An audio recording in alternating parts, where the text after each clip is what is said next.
Hey everyone, in this video we will learn how to extract the month full name from a date in Power BI. So let's say you've got a date and you want to say January or February or March.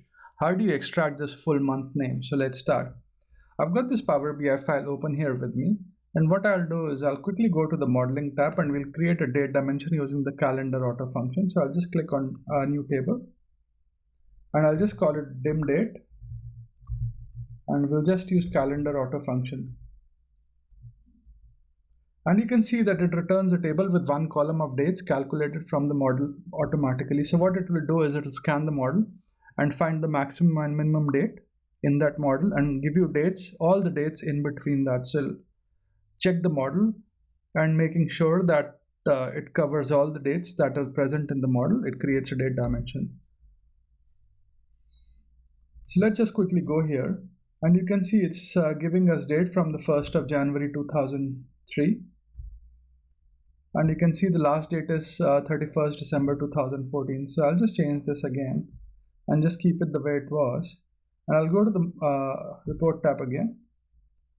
Let's just go here and we'll just create an add column function.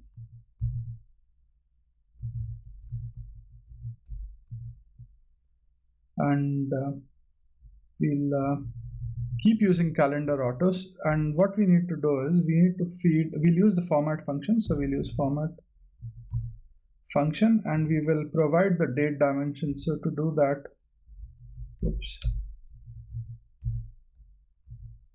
so we'll pass the date,